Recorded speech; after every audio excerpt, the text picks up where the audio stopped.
see chapter 6 refraction of light, and this is third part of this video. So student, in this we will see dispersion of light. What is mean by dispersion? Dispersion क्या होता है? अब यहाँ हम light का concept पढ़ रहे हैं, है ना? तो डिस्पर्स होना मतलब क्या है? बिखेर जाना। क्या बिखेरने वाली है? लाइट बिखेरने वाली।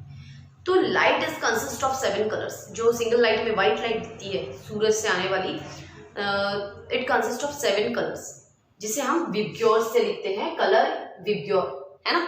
VIB क्या है? Violet, indigo, blue, green, yellow, orange, red. इन 7 रंगों से मिलकर जो है व्हाइट लाइट बनी होती है। जो ट्यूबलाइट से आने वाली लाइट है वो भी। तो एक एग्जाम्पल आपकी बुक में दिया है पेज नंबर 77 पर कि आप स्केल लो और स्केल से व्हाइट लाइट को देखो। बचपन में ये हमने गेम खेले हैं, तो जब हम देखते हैं तो वहां हमें 7 कलर्स दिखाई देते हैं, है ना? तो इसका मतलब क्या है? तो वो जो व्हाइट लाइट है उसका डिस्पर्शन हो जाता है और वो 7 अलग अलग रंगों में बिखर जाती है। चलिए, उसमें से उसके अंदर छुपे हुए जो 7 कलर्स होते हैं, we can see that colours. Then you will see light rays divided into different colors. These colors appears in the following order. हाँ, ये order भी हमने बता दिया। You know that light is electromagnetic radiations. Light जो है electromagnetic radiations है। तो इसका मतलब क्या है? तो जैसे gamma rays है, light ये किससे बनी हुई है? gamma rays से, X rays, alpha rays से बनी हुई है। And ये colors में इलेक्ट्रिसिटी वाली भी प्रॉपर्टी है और मैग्नेट के जैसी भी प्रॉपर्टी इसके अंदर होती है लाइट रेज में, इसीलिए इन्हें कहा जाता है electromagnetic radiations. Wavelength is an important property of radiation. अब वेवलेंथ क्या है मैं आपको क्लियर करती हूँ। वेवलेंथ मैंने यहाँ लैम्डा लिख के रखा है, जिसे हम लैम्डा से डिनोट करते हैं। ये वर्ड अगर आपने पहली बार सुना होगा तो आप प्लीज ध्यान में रखेंगे। वेवलेंथ मैं आपको बता देती हूँ। लाइट अगर ये ट्रैवल कर रही है तो ये इस तरीके से ट्रैवल होती है, ठीक है? ये स्ट्रेट ट्रैवल होती है लाइट, लेकिन हम जब पढ़ते हैं तो यहाँ पर इसे हम क्रिस्ट बोलते हैं और इससे हम बोलते हैं टॉर्च, ठीक है? तो ये जो क्रिस्ट है, 2 क्रिस्ट के बीच का जो डिस्टेंस होता है, इसे हम वेवलेंथ बोलते हैं। इस डिस्टेंस को हम वेवलेंथ बोलते हैं, ठीक है? तो वेवलेंथ ये एक बहुत इंपॉर्टेंट प्रॉपर्टी होती है। लाइट ऐसे ही जाएगी, स्ट्रेट ही जाएगी, बट हम उसको इस तरीके से, उसकी वेव्स होने की वजह से हम इसको एज अ रेडिएशंस जो है ये इस तरीके से हम पढ़ेंगे। और ये जितने क्लोज होंगे, ऐसे भी हो सकते हैं, ऐसे भी हो सकते हैं, कैसे भी हो सकते हैं, ठीक है? कितना भी क्लोज हो सकता है, ठीक है? तो इसीलिए हम वेवलेंथ जो है इसकी एक बहुत इंपॉर्टेंट प्रॉपर्टी है। जा तो रहे हैं स्ट्रेट, ये स्ट्रेट ही जा रही है लाइट, है ना? लेकिन हम पढ़ते जब है तब उसको वेवलेंथ में गिनकर उसकी स्टडी की जाती है, ठीक है? अब है वेवलेंथ सुटेबल फॉर आइज। हमारी आंखें जो है एक वेवलेंथ की एक लिमिट होती है, जिस वेवलेंथ में जो रेज आ रहे हैं उन्हीं रेज को, उन्हीं चीजों को हम देख सकते हैं, अदरवाइज नहीं। तो वो वेवलेंथ है 400 nm to 700 nm। इस वेवलेंथ में अगर लाइट आ रही है तो हम उसे देख पाएंगे, अदरवाइज इससे ज्यादा अगर वेवलेंथ है तो नहीं देख पाएंगे, इससे कम अगर वेवलेंथ है तो भी उस लाइट को हम देख नहीं पाते। फिर लिखा है रेड लाइट। रेड लाइट का जो है सबसे ज्यादा वेवलेंथ होता है, जो है 700 nm, and this question is important for 1 mark, है ना? 1 मार्क के लिए इम्पोर्टेंट होता है ये। या फिर ये दिया होगा तो आपको रेड लाइट लिखना पड़ेगा, या फिर ये दिया होगा तो आपको 700 nm fill in the blanks में आ सकता है। And after this violet light. Violet light जो होती है इसका जो वेवलेंथ है ये सबसे कम है, जो है 400 nm, ठीक है? अब कुछ दिया है तो देख लेते हैं। हाँ, इन दिस एक बीच में सेंटेंस दिया, in this interval radiations of different wavelength appears to have different colours. अलग अलग वेवलेंथ में जाने वाले जो लाइट होता है उसके कलर्स भी अलग होते हैं, ठीक है? जिसका वेवलेंथ अलग है तो वो कलर भी अलग होगा, क्लियर? तो ये एक लाइन छूट गई थी। अब आगे देखते हैं। In vacuum the velocity of light rays of all frequency is the same। Frequency का मतलब क्या है? 1 यूनिट टाइम में, 1 यूनिट, 1 सेकंड में या 1 मिनट में, स्पेशली हम सेकंड में ही कंसिडर करेंगे, ये कितने आते हैं? 1 मिनट में लाइट अगर आ रही है तो वो कितना, 1 सेकंड में कितना बनता है ये मतलब फ्रीक्वेंसी उसकी। अगर फ्रीक्वेंसी को ध्यान में नहीं आ रहा है, एक वर्ड ऐसा हिंदी वर्ड भी मुझे पता नहीं है क्या कहते हैं, क्योंकि जनरली हम इसी भाषा में पढ़ते हैं इसे। सो फ्रीक्वेंसी जो है इन वैक्यूम, वैक्यूम मतलब क्या है मैंने इसके पहले बताया था। अगर खुली रूम है जहां पर एयर भी प्रेजेंट ना हो, कोई कुछ भी प्रेजेंट ना हो, अगर मेरी ये रूम है, यहाँ मैं प्रेजेंट हूँ, एयर प्रेजेंट है, इसका मतलब यहाँ कुछ ना कुछ प्रेजेंट है। तो ऐसी रूम जिसमें, ऐसी स्पेस जिसमें एयर भी प्रेजेंट ना हो तो उसे वैक्यूम कहते हैं। और वैक्यूम में सभी लाइट की किसी भी फ्रीक्वेंसी की हो, कोई भी फ्रीक्वेंसी की हो, 1 मिनट में अगर ऐसे 10 बन रहे हैं, 1 मिनट में अगर ऐसे 50 बन रहे हैं, 1 मिनट में ऐसे 500 बन रहे हैं, कितनी भी फ्रीक्वेंसी की लाइट हो उसकी वेलोसिटी जो है ये सेम होती है। But the velocity of light in a medium depends on the frequency of light. पर मीडियम में मैंने इसके बताया था, मीडियम क्या होता है, एटमॉस्फेयर में अगर अलग अलग लेयर है तो वो वहाँ का मीडियम भी अलग अलग होता है। अगर नहीं समझ में आ रहा है तो मैं ऐसा बोल सकती हूँ कि ये अगर एक मीडियम है और मैं यहाँ कांच का ग्लास एक स्लैब रख देती हूँ कांच से बना हुआ, या वाटर का आइस का एक स्लैब रख देती हूँ, तो ये एक अलग मीडियम होगा। लाइट अगर यहाँ से निकलकर इस स्लैब में जाती है तो ये दो मीडियम में, अलग अलग मीडियम में से पास हो रही है, एक एयर में से और दूसरा स्लैब में से। तो जब मीडियम अलग अलग हो जाता है तो वेलोसिटी अलग होती है। अलग अलग फ्रीक्वेंसी की लाइट अगर जा रही है तो मीडियम अगर अलग हो जाए तो उसकी वेलोसिटी भी कम या ज्यादा हो सकती है। उसके बाद दिया है Therefore, the refractive index of a medium is different for different colors. इसलिए अलग अलग कलर्स के अकॉर्डिंग रिफ्रैक्टिव जो इंडेक्स होता है सभी मीडियम का अगर अलग कलर की लाइट आ रही है तो उसका रिफ्रैक्टिव, उसको बेंड करने की जो क्षमता होगी वो अलग होगी। अगर लाल कलर की लाइट आ रही है तो वो कम बेंड होगा, ज़्यादा ब्लू वायलेट कलर की लाइट आ रही है वो ज़्यादा बेंड हो जाएगा। उसके बाद हम बोल सकते हैं कि येलो कलर है वो थोड़ा कम बेंड होगा, या ग्रीन कलर है ये थोड़ा ज़्यादा बेंड होगा। इस तरीके से ये बेंडिंग हो सकती है।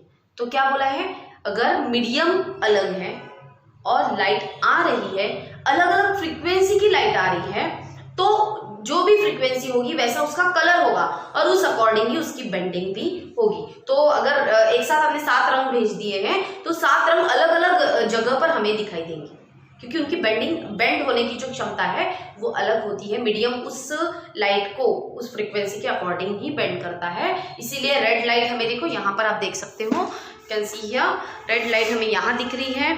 उसके बाद ये कौन सी ऑरेंज कलर की लाइट है, फिर येलो दिख रही है, फिर ग्रीन दिख रही है। ऐसा क्यों दिख रहा है, क्योंकि इनके बेंड होने की जो मीडियम जो है, इस अलग अलग फ्रीक्वेंसी में लाइट आ रही है उसको अलग अलग तरीके से बेंड हो रहा है, वो है ना। रिफ्रैक्टिव इंडेक्स उसका हर मीडियम के लिए अलग अलग, हर लाइट के लिए अलग अलग होगा, इसलिए अलग अलग बेंड होगी और वो इस तरीके से 7 रंग हमें बिखरे हुए नजर आएंगे। अगर ऐसा नहीं होता, मान लो एक ही जगह पर वो बेंडिंग भी उनका एक जैसा ही होता तो हमें 7 रंग थोड़ी दिखते थे, वो एक ही जगह पर सारे लाइट्स आ जाते थे, तो ऐसे बिखरे हुए रंग कैसे दिखते, नहीं दिखते। तो ये जो बिखर जाते हैं इसे हम कहते हैं डिस्पर्शन। तो स्टूडेंट, सन की भी लाइट आती है तो अगर बीच में से एक मीडियम बहुत ज़्यादा ही चेंज्ड मीडियम मिल गया है, जैसे वाटर ड्रॉपलेट्स अगर मिल गया है, वो एकदम चेंज है ना, वाटर हो गया।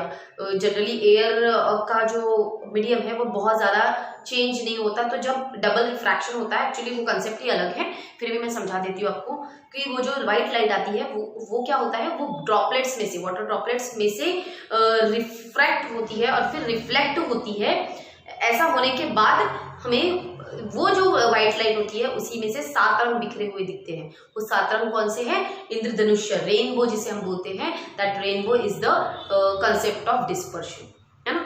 डिस्पर्शन, लाइट का डिस्पर्शन होता है क्योंकि वो बूंदों में से टकराकर आते हैं, तो ये एक अलग मीडियम में से निकल के आते हैं, इसीलिए हमें 7 रंगों में बिखरे हुए दिखते हैं। आप पढ़ेंगे, एक डेफिनेशन दी है। So students, definition is given: the process of separation of light, the process of separation, light का separate होना into its component color, into किसमें separation हो रहा है, उनके component colors में separation हो रहा है। कब हो रहा है, while passing through a medium, जब वो medium में से pass हो रहा है ना, is called dispersion of light। इसे हम क्या कहते हैं, dispersion of light कहते हैं। सर, इससे न्यूटन जो हमने पढ़े हैं, जिनके बारे में हमने पढ़ा है, he was the first person who saw dispersion of light using prism। Prism का इस्तेमाल करके इन्होंने देखा था कि जो सन के रेज है ये 7 कलर्स में डिस्पर्स होते हैं। ये फर्स्ट पर्सन थे जिन्होंने ये चीज ऑब्जर्व की थी। और इसमें इन्होंने ये बताया जो रेड लाइट होती है ये कम बेंड होती है और वायलेट कलर की जो लाइट होती है वो ज्यादा बेंड होती है। स्टूडेंट्स फिर भी आप एक चीज को ध्यान में रखेंगे कि इसका जो वेवलेंथ है रेड लाइट का वो 700 है और ब्लू लाइट का जो वेवलेंथ है वो 400 है। तो रेड लाइट की वेवलेंथ ज़्यादा है लेकिन इसकी बेंडिंग कम होती है और वायलेट लाइट की वेवलेंथ कम है लेकिन इसकी बेंडिंग ज़्यादा होती है, इसलिए इस चीज़ को आप ध्यान में रखेंगे, ठीक है। नहीं तो उल्टा हो जाएगा आपका, आप सोचेंगे कि भाई रेड लाइट की वेवलेंथ 700 है तो वो ज़्यादा बेंड होती है, ऐसा नहीं है। Clear student? तो ये हमारा टॉपिक हो गया डिस्पर्शन ऑफ लाइट का। अब बढ़ेंगे आगे, एक बड़ा मज़ेदार अच्छा टॉपिक है इसके बाद का, partial and total internal reflection. So let's start this topic. So students, next concept is partial and total internal reflection. क्या होता है partial reflection किसे कहते हैं और total internal reflection किसे कहते हैं, ये हम पढ़ेंगे। तो क्या है, एक लाइट है, यहाँ वाटर है ये, ठीक है, इस लाइन के ऊपर जो है ये एयर है, okay. So when the light rays passes from denser medium to rare medium, denser medium से पास हो रही है कहाँ, रेयर मीडियम में। ये डेंस मीडियम है, वाटर है, ये एयर से डेंस है, ठीक है। उस समय पे क्या होता है, जब हम जिस एंगल में भी उसे पास करते हैं उस एंगल से कुछ रेज जो है आगे बढ़ जाती है, मतलब रेज जो है बाहर निकल जाती है, मीडियम दूसरे मीडियम में चली जाती है, जिसे हम रिफ्रैक्शन कहते हैं। आपकी बुक में यहाँ रिफ्लेक्टेड अगर रेज लिखा है उसे आप रिफ्रैक्टेड रेज करेंगे, ठीक है। तो कुछ रेज जो है बाहर निकल जाएगी और कुछ रेज जो है टर्न होके बैक आएगी, उसी डेंसर मीडियम में वापस आएगी। इस सरफेस को जब टच होगा तब यहाँ से कुछ रेज बाहर निकल जाएगी, इसे हम रिफ्रैक्टेड रेज कहेंगे, और ये जो है कुछ रेज जो है उसी में से बाहर अंदर आएगी वापस डेंसर मीडियम में। तो इसीलिए ये जो इस तरीके से रिफ्लेक्शन हो रहा है इसे हम कहेंगे पार्शियल रिफ्लेक्शन, ठीक है। This is called partial reflection. The rest of the light gets refracted and goes into the rarer medium. जो बची हुई लाइट है वो आगे बढ़ जाएगी। पर एक है इसमें कि ये जो लाइट है ये लाइट जो है नॉर्मल से बेंड करेगी away from the normal, it bends away from the normal. ये नॉर्मल है, आपने इमेजिनरी नॉर्मल ड्रॉ किया है, लाइन ड्रॉ की है, तो वो नॉर्मल से अवे बेंड करेगी। अब दूसरा क्या है, फिर मैंने क्या किया, इस रेज का एंगल जो है मतलब पास करने का, पहले टॉर्च ऐसा रखा, फिर थोड़ा ऐसा रखा, फिर थोड़ा ऐसा रखा, इस तरीके से मैंने, सॉरी दिखाने आपको, अगर मैं टॉर्च ऐसा करती हूँ फिर ये ऐसा होगा, फिर मैंने टॉर्च का एंगल जो है लाइट रेज जो है मैंने ऐसे कर दी, ठीक है।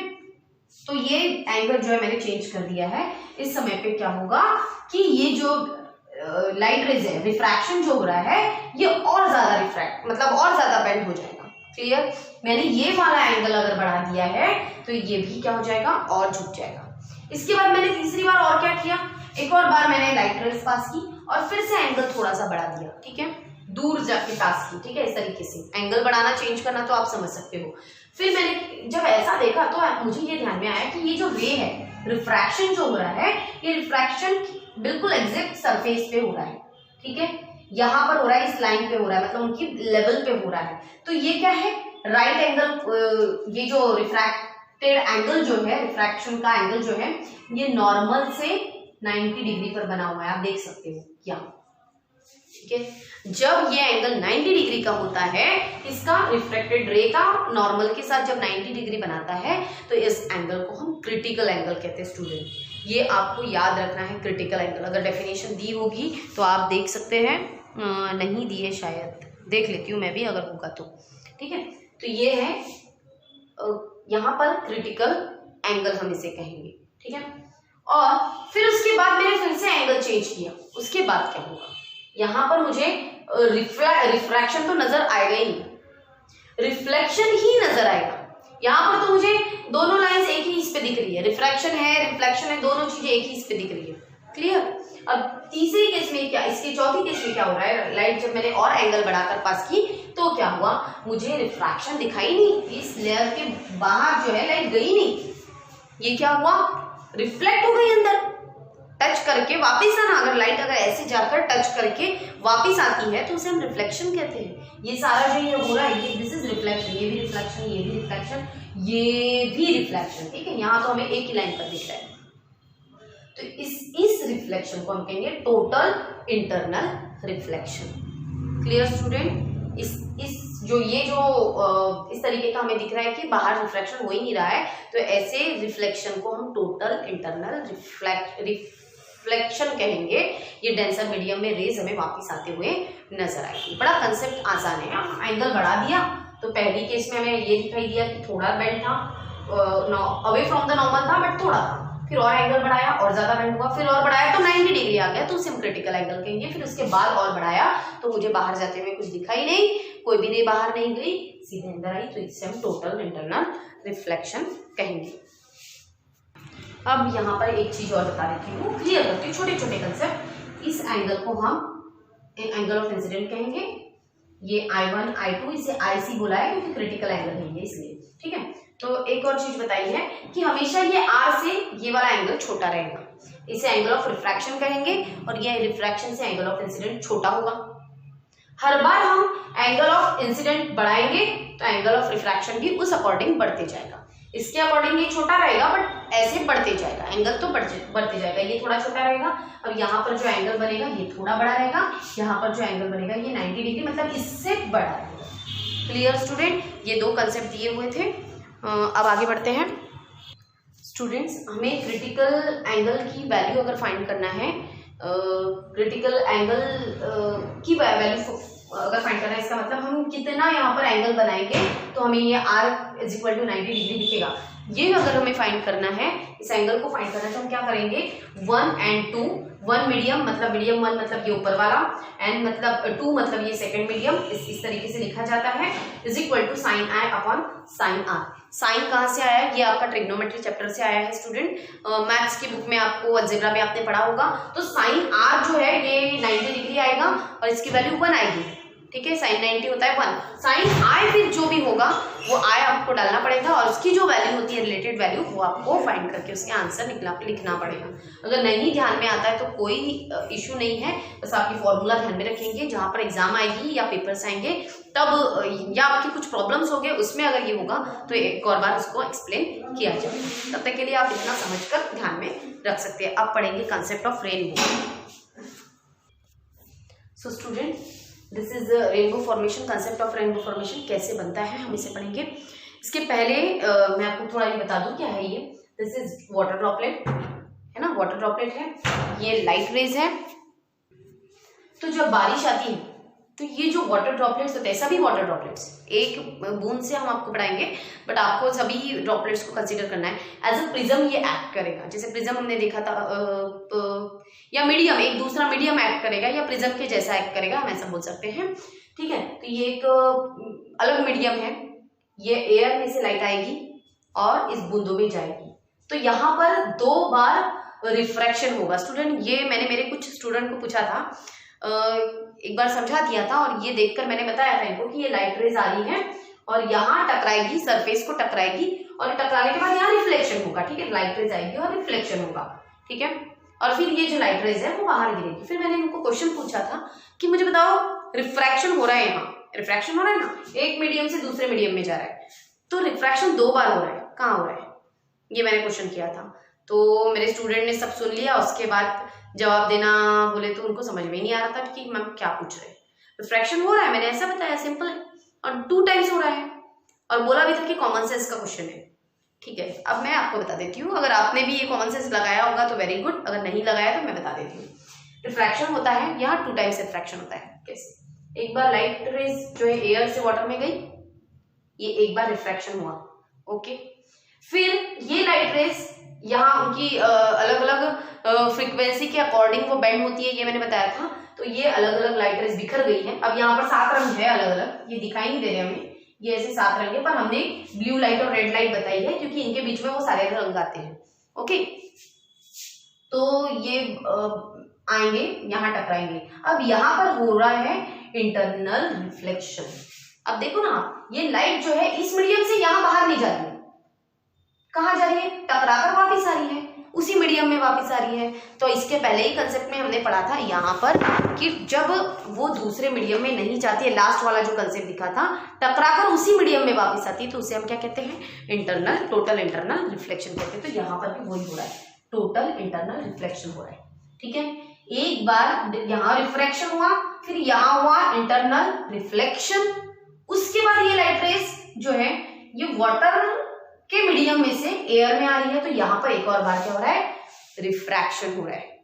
तो ये 2 बार रिफ्रैक्शन हो रहा था, यही बड़ा इजी था क्वेश्चन, लेकिन मेरे स्टूडेंट को सवाल पूछा तो उन्हें ऐसा लगा कि मैम हमेशा बहुत हार्ड क्वेश्चन ही पूछती है, डिफिकल्ट क्वेश्चन पूछती है जो हमें नहीं समझ में आते, तो वो बड़ा सिंपल सा पूछ लिया, तो शायद अनएक्सपेक्टेड था उनको, इसलिए नहीं जवाब दे पाए थे। आप काफी होशियार है, मुझे पता है, आपने बताया होगा, मन में तो सोच लिया होगा। दिस इज फर्स्ट टाइम यहाँ पर रिफ्रैक्शन हो रहा है and this one is second time refraction. Okay, उसके बाद हो रहा है डिस्पर्शन। डिस्पर्शन, लाइट का डिस्पर्स हो रहा है, अलग अलग कलर में हमको दिख रहा है, बिखर रहा है। So it is the combined effect of dispersion. ये पूरा एक कंबाइंड इफेक्ट है, मतलब रेनबो फॉर्मेशन एक सिंपल प्रोसेस नहीं है कि भाई आ गया ऐसे कुछ कर 7 कलर दिख गया, ऐसा नहीं है। तो यहाँ पर हर बार ये प्रोसेस होती है बूंदों में से, और उसके बाद हमें वो 7 रंग दिखाई देते हैं। So dispersion, reflection and total internal reflection. और स्टूडेंट ये बहुत ज्यादा डिटेल में हमारे बुक में है नहीं, इतना ही कंसेप्ट दिया है, इसलिए हम इसे इतना ही पढ़ेंगे। ठीक है, हमें एक ड्रॉप का कंसेप्ट ध्यान में रखना है कि इसके बाद जो है हमको 7 रंग दिखाई देते हैं, ये हमको ध्यान में रखना है। तो ये था कंसेप्ट आपका फॉर्मेशन ऑफ रेनबो का। इसके बाद हमारा चैप्टर तो ओवर हो गया। इसके बाद कुछ प्रॉब्लम्स है, 2 प्रॉब्लम्स है स्टूडेंट। तो नेक्स्ट वीडियो में मैं कोशिश करूंगी कि 2 चैप्टर्स के प्रॉब्लम्स, जहां पर कम प्रॉब्लम्स हो, ऐसा कुछ आगे बताऊं। तो तब तक के लिए बाय, थैंक यू। अगर चैनल को सब्सक्राइब नहीं किया है तो कर लेंगे, और अगर आपको समझ गया है चैप्टर तो प्लीज नीचे में कमेंट्स कर दीजिए कि हाँ मैम मुझे समझ में आया है, कंसेप्ट क्लियर हो गया है। उससे मुझे समझ में आएगा कि मेरे कितने स्टूडेंट वीडियो देख रहे हैं। वैसे तो मुझे वैसे भी समझ में आता है, ऐसा नहीं है कि मैं मेरे स्टूडेंट को नहीं जानती हूँ, नहीं पहचानती हूँ, मुझे समझ में आता है मेरे कितने स्टूडेंट्स देख रहे हैं। बट आप अगर कमेंट्स कर देते हैं तो मुझे आसान होगा कि हाँ मेरे स्टूडेंट ने इस वीडियो को पूरा देखा है। तो तब तक के लिए बाय, नेक्स्ट वीडियो आने तक, एंड थैंक यू।